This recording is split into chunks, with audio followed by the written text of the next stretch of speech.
Alto, antes de continuar debo decirte, este vídeo puede ser perturbador para algunas personas. Si tú eres una de esas personas, por favor retírate, pero deja tu sub, de verdad me ayudaría mucho. Este vídeo es propiedad de Vladeugas. Bueno, empecemos. ¿Recuerdas el llamado? Seguramente no. Esto solo sucedía en México y hace años que se tomaron acciones para que ya no ocurriese. Algunos olvidaron, porque olvidar siempre es lo mejor. Otros se mudaron, lo más lejos posible para ya no escuchar. Pero hay quienes seguimos aquí. Seguimos vigilando, asegurándonos de que los inocentes, los niños que deambulan alrededor y se consideran valientes, no acudan y paguen un precio que no les corresponde a ellos. En México, allá por los años 80, tal vez desde un poco antes, comenzó la urbanización de zonas sagradas, según la creencia popular. Esta urbanización se extendía hasta los camposantos, cementerios, para quien desconozca la palabra, construyendo y extendiéndose por sobre estos sin importar que se perturbase a las almas y los cuerpos de los difuntos. Una buena cantidad de dinero desembolsada era usualmente lo necesario para calmar a los dolientes y a cualquier pariente que quisiera que se retirasen los restos del ser amado antes de que se construyese encima. Cementerios fueron despojados de sus tierras para construir, en su gran mayoría, colonias sobre sus terrenos ricos en nutrientes gracias a los cadáveres que contenían y sus enormes árboles, que proporcionaban una sombra que más de una ciudad envidiaría. Pero todo tiene un precio. Siempre hay un precio cuando se decide vivir encima de quienes desean descansar en paz. Cuando las colonias fueron terminadas y habitadas, sin que se supiese que aún había quienes descansaban debajo de sus suelos, las apariciones y los problemas comenzaron. A diferencia de Estados Unidos, lo común de una casa mexicana es que carezca de sótano. Bastante conveniente, ya que de lo contrario en muchas partes se llevarían más de una desagradable sorpresa. Sonidos de muebles moviéndose cuando estos continúan en su sitio. Bolsas de canicas, antiguos juguetes que los niños de hoy desconocen rodando por los techos de las viviendas. Incluso en mi secundaria, en el techo del segundo piso de varios salones, un día se escuchó con estruendo el sonido de pupitres siendo arrastrados para ser cambiados de ubicación. Sonará ridículo para los espectadores, pero los profesores en común mencionaron que los del tercer piso estaban siendo muy ruidosos. Hasta que un compañero presente les recordó que el edificio en donde nos encontrábamos solo contaba con 2 pisos, no 3. De nuevo, por más inverosímil que pueda sonar, así tal cual sucedió. Cosas así no se olvidan fácil. Pero el llamado fue lo más terrible que la urbanización del país nos trajo. ¿Nunca se han preguntado, quienes viven en México, por qué en ciertas zonas donde hay cementerios construyen una primaria a un lado? Los demonios que deambulan siempre desean sacrificios. Mientras más jóvenes y crédulos, mejor. Y no hay nada más frecuente en un país como el nuestro, que la desaparición de un infante en la primaria. Tampoco se han preguntado por qué los antiguos escenarios de cemento en donde se hacían las presentaciones infantiles siempre tenían un sótano.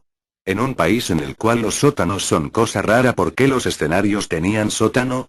La excusa popular fue: es un espacio para guardar los mesabancos rotos y objetos que ya no se utilizan. Todos sabemos que los bancos y demás utilidades sin función en las escuelas eran recogidos cada fin de semana. Incluso, había un cuartito acondicionado como bodega para ello. Entonces, ¿cuál era la necesidad de un sótano bajo un escenario de concreto? Nosotros lo descubrimos. Durante mi estancia en la primaria, había ocasiones en que sacaban cuerpos y ataúdes de los terrenos escolares. Nos decían que eran simples arreglos para el terreno, pero los niños no son idiotas como los adultos creen, ¿saben? Todos los veíamos y todos sabíamos lo que hacían. Y entonces, escuchamos el llamado. El sótano bajo el foro casi siempre tenía una puerta con candado para que nadie pudiese pasar. El sótano oculto debajo de este no tenía luz y la única ventana, si se le puede llamar así, siempre estaba tapiada con tablas de madera. Pero todos sabíamos lo que contenía en su interior. Lo escuchábamos. En ciertos momentos del día, en el recreo, a la hora de deportes o mientras nos dirigíamos a los baños, había alguien que nos llamaba al interior oscuro de ese sótano oculto. Y cuando ocurría, el candado siempre se encontraba abierto. Muy pronto aprendimos que quien entrase en el sótano, jamás saldría. Si había más de uno cerca, tratábamos de auxiliar a nuestro compañero atrapado, incluso llamando a los adultos, pero cuando eso ocurría, ya era demasiado tarde, abrían la puerta y nuestro compañero se había ido. Solamente una vez logramos rescatar a una amiga, y fui parte de ello.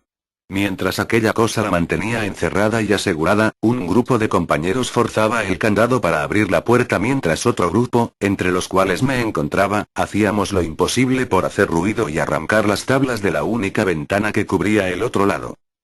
Afortunadamente, esa cosa nos puso más atención a nosotros y mis otros compañeros lograron abrir con éxito la entrada principal, y nuestra amiga salió del terrible lugar.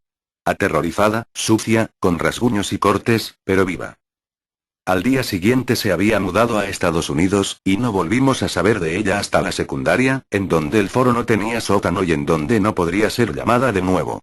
Aunque volvió a irse a la semana, quizá por temor a que aquella cosa reconociese su presencia y desease vengarse de ella por haber escapado. La cosa tiene muchas llenas. ¿Han escuchado las ridículas historias sobre muñecas u otros objetos embrujados en México, que por más que tiras, quemas y demás, vuelven a aparecer? Recuerda que porque tú no lo vivas o veas no significa que no sea real. Yo lo viví, yo participé en varios intentos de su destrucción y aunque no conozco su verdadera forma, sé en cuál se oculta. Si algún día visitas la primaria de Jesús Reyes Heroles, en Monterrey, México, descubrirás el viejo foro con las puertas cerradas. Si eres de los afortunados que no ha oído el llamado y puedes entrar a este, encontrarás una horrorosa y sucia muñeca en medio de los fierros retorcidos de los mesabancos rotos y basura de escombro esparcida. No trates de deshacerte de ella. Ni siquiera trates de tomarla. La cosa siempre vuelve. Personalmente, la arrojé contra el fuego durante una quema de basura que la primaria había hecho y volvió a aparecer en su hogar, el sótano del Firo. La arrojamos en el cajón de un carretonero de basura que pasaba, la vimos ser tragada por las bolsas y demás basura para volver a aparecer al día siguiente en nuestros terrenos. Aún está llamando. Nuestros gobernantes son más inteligentes y malignos de lo que se cree, saben que para obtener el permiso de construir sobre un camposanto, se necesita hacer un sacrificio que aplaque a las bestias espirituales que los rodean. Y saben que la desaparición de un niño que los alimente de cuando en cuando les permite sacar más dinero con la excusa de las cuotas. Por eso construyeron esos foros con sus sótanos malignos. Por eso permiten a los niños estudiar y moverse en esos lugares malditos, sabiendo que cuando la bestia esté hambrienta, sin importar la forma del objeto que tome, algún inocente acudirá. Y por eso, quienes sobrevivimos, aún rondamos cerca para tratar de detenerlos. Solo somos dos quienes continuamos aquí, deteniendo el llamado. Y no pienso irme de aquí hasta asegurarme de que esa cosa sea incapaz de tomar la vida de otro inocente. Así que, si vives en México, asegúrate de revisar que el recinto al que confiarás a tu pequeño no tenga entre sus construcciones, ese vil escenario de cemento en medio de su terreno. Y si lo tiene, dale la revisión suficiente para asegurarte de que no contiene ninguna entrada a este. Si es así, has oídos sordos a cualquier excusa acerca de que es una bodega o cualquier tontería semejante. Aléjate del lugar. No esperes a que sean tus hijos los siguientes sacrificios que acudan a su llamado.